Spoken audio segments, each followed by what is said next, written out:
Magandang gabi mga masters, bali ngayon po ay 3 videos po ma-upload ko po sa aking YouTube channel. Tama nga mga masters, 3 videos nga po ma-upload ko po. Yon, what's up mga masters? Nandito na naman tayo sa panibagong araw, panibagong kabanata na naman ang pagsasama-samahan natin ngayon guys.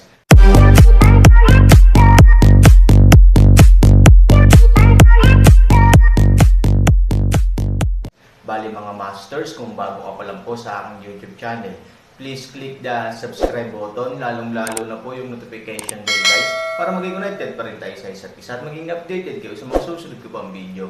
Bali mga masters, bago natin umpisahan ng kwento ay mag-shoutout po muna tayo para sa mga solid nating tagapakinig. Sobra akong nagpapasalamat sa inyo mga Sec Masters at aking mga Emperor. Maraming salamat sa solid na pagsuporta nyo. Yun na nga mga masters, no? Bali hindi na ito patagalin. In 3, 2, 1, let's go! Mga masters, baka pwedeng hindi tayo mag-skip ng ads. Salamat mga masters. Ang bagong yugto ni Daryl sa Storytelling Channel sa YouTube mapapakinggan. Ang bagong kabanata. Subalit kung kayo naman ay magiging hindi mabuti sa aking pamumuno at magiging pasaway kayo. Lalo na kung susuwayin nyo ang aking mga ninanais at mga pinag-uutos, alam nyo na ang mangyayari sa inyo. Ang buhay nyo ang magiging kapalit agad kapag kayo ay nagtangka na suwayan ako. Ang mga batas sa aking kaharian ay aking iuulat sa inyong lahat sa mga susunod na araw. Kasabay nito ang paghirang ko sa magiging pinunong general ng aking mga kasundaluhan. Kaya ngayon, bibigyan ko kayo ng oras para magsaya at magdiwang sa bagong kaharian at pinuno na inyong pagsisilbihan. Uminom kayo at magpakasaya ngayon araw. At ako ay may mga dapat pa din gawin sa aking palasyo. Sabi ni Prinsesa Blanca, nang marinig ito ni Daryl. Si Daryl ay may naisip at ito ay bamulong sa kanyang sarili at sinabi. Magkakaroon ng pinunong general sa mga kasundaluhan ni Prinsesa Blanca. Mukhang ito na ang pagkakataon ko para magawa na mailigtas ang lahat ng mga ginawang alipin na nagmula sa mundo naming mga tao.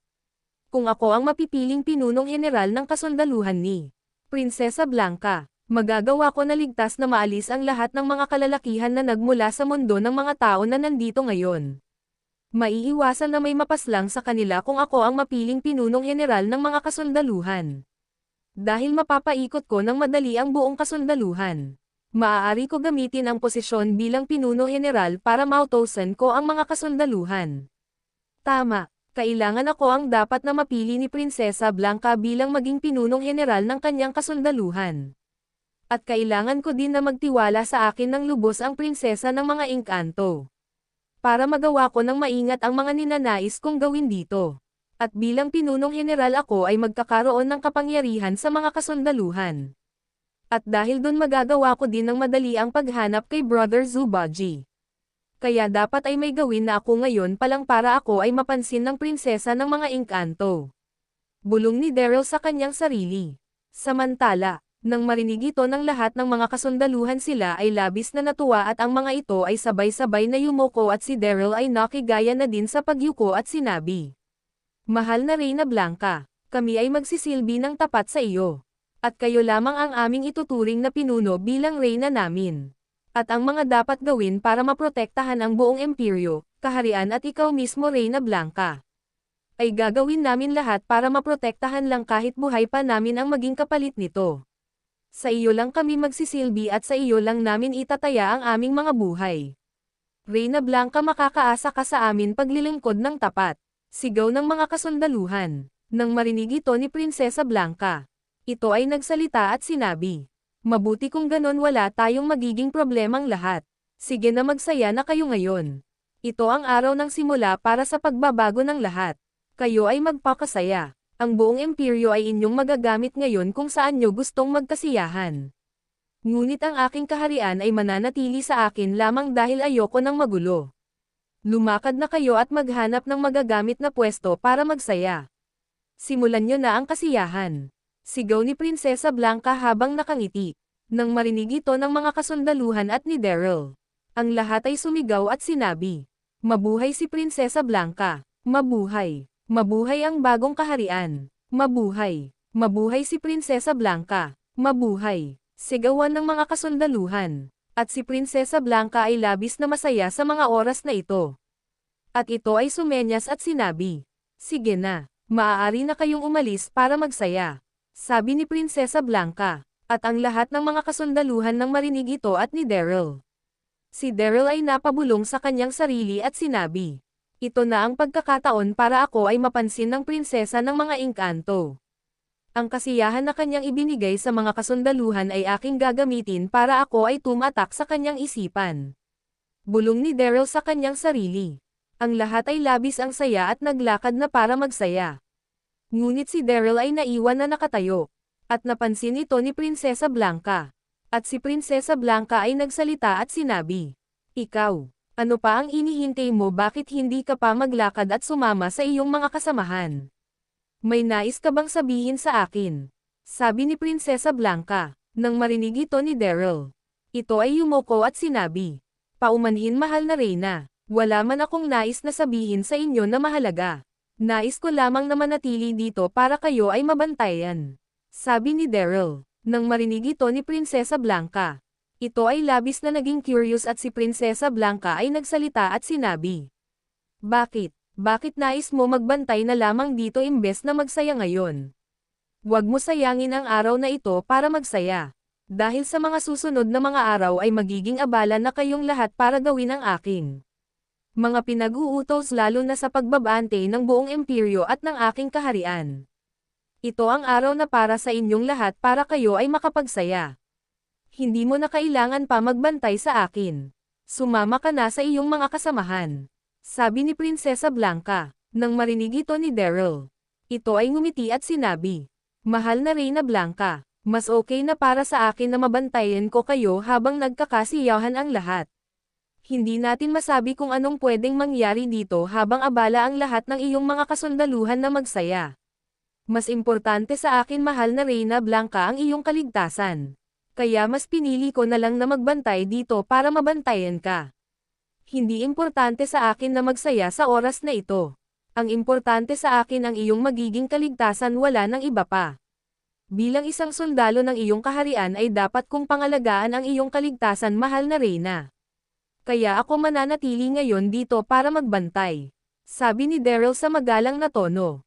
Nang marinig ito ni Prinsesa Blanca, ito ay napaisip at medyo natuwa sa sinabi ni Daryl. Si Prinsesa Blanca ay nagsalita at sinabi, "Ikaw, ano ang iyong pagkakilanlan?" sabi ni Prinsesa Blanca kay Daryl. Nang marinig ito ni Daryl, ito ay yumoko at sinabi, "Mahal na Reyna, ako si Darren," sabi ni Daryl. At si Prinsesa Blanca ay nagsalita at sinabi, "Kung ganon Darren, kung iyan ang desisyon mo, hindi na kita pipilitin pa magsaya at sumama sa lahat. Kung nais mong magbantay, sige, iyon ang gawin mo. Ako ay tutungo muna sa aking silid upang makapagpahinga. Magbantay ka dito sa labas ng palasyo ngayon. At bukas ay may mahalaga akong ipapagawa sa iyo," sabi ni Prinsesa Blanca. Nang marinig ito ni Daryl, si Daryl ay labis na nakaramdam ng saya. Ito ay nagsalita at sinabi, "Masusunod, mahal na Reyna." At ito ay yumoko. At si Prinsesa Blanca ay naglakad na papasok ng kaharian at tumungo kung nasaan ang kanyang silid. At habang naglalakad si Prinsesa Blanca, ito ay napabulong sa kanyang sarili at lumingon muli kay Daryl na nakatayo ng tuwid at kunwari nagbabante. At si Prinsesa Blanca ay sinabi, "Kakaiba ang isa na iyon. Mas pinili niyang magbantay kaysa magsaya. Ang kaligtasan ko ang kanya unang naisip kaysa magsaya. Ganyan ang pag-uugali na aking hinahanap sa aking mga kasundaluhan." At ito ay tumalikod muli at nagpatuloy sa paglalakad. At sa labas ng kaharian, naramdaman ni Daryl na hindi na nakatingin si Prinsesa Blanca sa kanya at ito ay lumingon sa prinsesa at sinabi, "Mukhang kahit papaano ay nakuha ko ang pansin ng prinsesa ng mga engkanto. Mukhang magtatagumpay ako na mapili bilang maging isang pinunong heneral ng mga kasundaluhan sa pamumuno ni Prinsesa Blanca. At ano kaya ang binabalak ng isa na ito? Siya ay gumawa ng sarili niyang hukbong ng kasundaluhan sa anong dahilan?" Sa kanyang mga sinabi kanina, ang kaharian na ito at sa kanyang pamumuno na gagawin ay walang magiging kaugnayan sa kaharian at pamumuno ni Haring Harry. Ang hari talaga sa buong lahing engkanto. Madaming mangyayari sa lahi ng mga engkanto dahil sa ginawa ng prinsesa ng mga engkanto ngayon. Kailangan ay masabihan ko sila Shawl at Z.